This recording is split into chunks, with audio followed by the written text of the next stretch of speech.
আপনারা শুনেছেন, সেই দাবির প্রেক্ষিতে এবং রাজনৈতিক বক্তব্যের প্রেক্ষিতে বাংলাদেশ ছাত্র ইউনিয়ন, সমাজতান্ত্রিক ছাত্র ফ্রন্ট এবং বাংলাদেশ ছাত্রলীগ বিসিএল সমর্থিত আমাদের যে প্যানেল, সেই প্যানেল তালিকা আমরা আপনাদের সামনে উপস্থাপন করছি। আমাদের এই প্যানেলের নাম হবে অপরাজয় ৭১, অদম্য ২৪। এই প্যানেলের সহসভাপতি হিসেবে প্রতিদ্বন্দ্বিতা করবেন যোগাযোগ বৈকল্য বিভাগের শিক্ষার্থী মোহাম্মদ নাইম হাসান হৃদয়। সাধারণ সম্পাদক হিসেবে প্রতিদ্বন্দ্বিতা করবেন রাষ্ট্রবিজ্ঞান বিভাগের শিক্ষার্থী এনামুল হাসান অনয়। সহসাধারণ সম্পাদক পদে প্রতিদ্বন্দ্বিতা করবেন দর্শন বিভাগের শিক্ষার্থী অদিতি ইসলাম।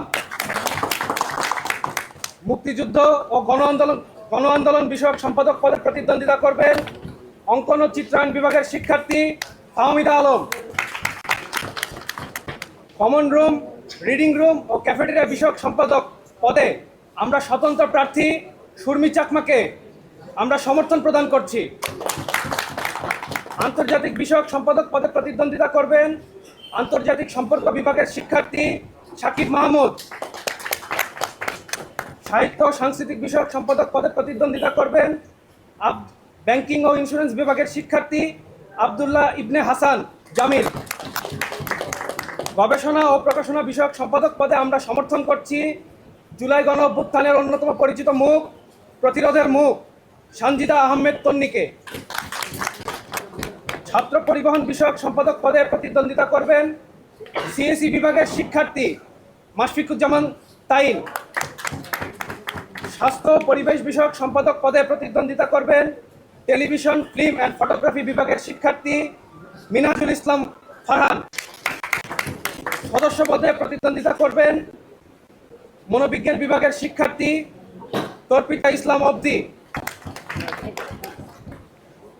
সদস্য পদে প্রতিদ্বন্দ্বিতা করবেন অর্থনীতি বিভাগের শিক্ষার্থী জুনায়েদ হোসেন। সদস্য পদে প্রতিদ্বন্দ্বিতা করবেন ইনস্টিটিউট অফ ডিজাস্টার ম্যানেজমেন্ট এবং ভালনারেবল স্টাডিজের শিক্ষার্থী মোহাম্মদ মাহবুবুর রহমান। সহযোদ্ধা বন্ধুগণ, এই ছিল আমাদের প্যানেল।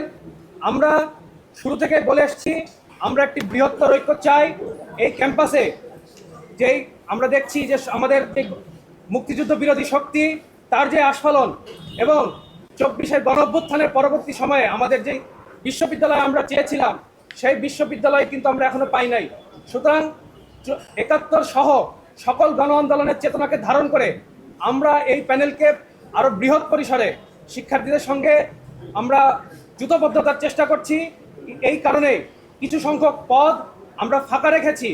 আমরা তাদের সাথে আলাপ আলোচনার ভিত্তিতে আমরা আমাদের যে বাকি পদগুলো রয়েছে, সেই বাকি পদগুলো পরবর্তীতে পূরণ করব। আপাততভাবে আমরা আমাদের যে প্যানেল, সেই প্যানেল আমরা ঘোষণা করলাম।